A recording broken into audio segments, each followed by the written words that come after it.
There's not more people here tonight because they fear our government, okay? Mr. Blair, you said at one time, we must be doing a great job, we keep getting reelected. We're a city without a bank. What has the city done to bring business into the city? Okay? We got, the city manager utterly put a lie on there, whether you'd like to hear it or not. The first letters contain threat of jail and or a fine. We've got them at home. If you like, we'll bring them into you. Okay? That was a lie. That was a straight up lie. And this facade addressed issues that I have heard the community talk about. Storage doors left open. Parking on the lawn. Okay? As I said before, I parked on a lawn once, got a threatening letter, my wife did, that she was going to go to jail and get fined if I did it again. I explained to Mr. Berg, this is our council, Mr. Berg, that I had spoken to the Justice Department under the Americans with Disabilities Act. And that they asked me if anybody parks on the grass in Algonac. I said about 75% of the people, because parking in the right-of-way is illegal. I could go park my car in the right-of-way in front of your house and there's nothing you could do. But I can't right now because you've got signs in your right-of-way, which is illegal. And I've heard, well, we give them permission. You can't give people permission to break the law. I dealt with the law for 30 years. You cannot give people permission, okay? So Mr. Benglis is in violation, okay?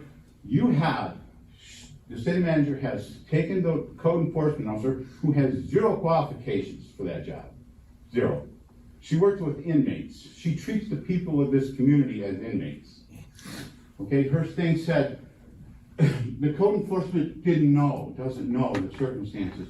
Absolutely not true. She used to cut my grass, her and her husband or wife, whatever it is, used to cut my grass because they know I can't.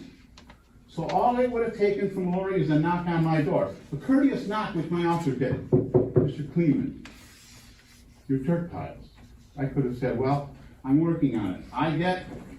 Have your church do it. Contact your church. Get a contractor. I said I'm on fixed income. Well, everybody knows I'm on a fixed income. I asked for a meeting over a month ago with the city manager and the code enforcement officer. I have yet to even got a call back. My wife and I have stood here for 20 years and brought up concerns about things. Okay? And we have not got one answer. Not one. Not one from you, Mr. Gillis, saying to the city manager during the meeting, find out about this for these people. And speaking yours, I will get back with you, Mr. Kleeman. Did you get your meeting? No. I attend a lot of commission meetings over my years, but this is the most, you put up a wall, you dictate what you can talk about. People should be able to talk about what they want to talk about. You say codes have inspections for a reason, okay? I know, you're not gonna look at me, I know, Mary, you called me a bully Robert, before, come on, it's done. I paid. Please, quiet. I paid for a roof inspection, a roof permit. After being told I don't need one by the city manager, when I questioned, shake your head, you're not supposed to communicate with me. When I questioned why Commissioner Thompson didn't have a permit to put a roof on his house, she said he doesn't need one. My wife was present. I said, okay. So my roof shingles weren't delivered 15 minutes and your building inspector was at my house threatening, weaponizing the sheriff's department to bring the sheriff over and shut me down because I need a permit. And I said, I will march him off the property. Those were my words. This is my home. Man's home is his castle. Figure it out, it's his castle. Okay, and your house is probably not grandfathered in. That was probably for Mel King. You can't grandfather a code violation. But anyways, that's okay. You don't have to talk to me because you're not going to do anything either. Okay? We inquired. Don't slander Your time is up. My time is not on. Your time is up, sir. We Leave the inquired podium. as to why.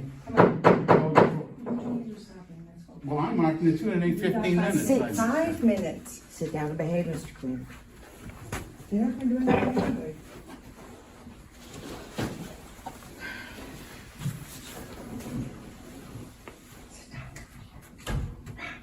That's kind of the reason why I got in this. Only because For the record, could you state your I'm name and your sorry, address? I'm sorry. Don 8710 Smith Street. You know, and you guys know that I've done this before when tensions start getting a little out of control and try to help people take their concerns and do them in a way that is constructive. And there's been a few times where they haven't been constructive.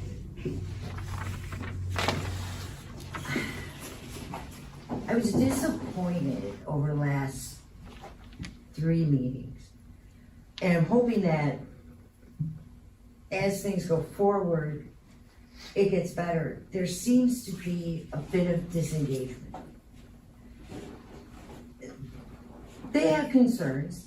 I thought Mr. Blair said it very well at the last meeting, that there are some gray areas that can be worked out a little bit better than they are on both sides.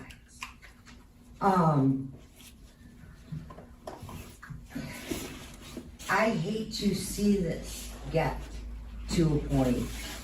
I mean, and I've told a few people, people have said that they want to come up and protest. Okay, that might make you feel good for a hot minute, but that's about it. My concern is that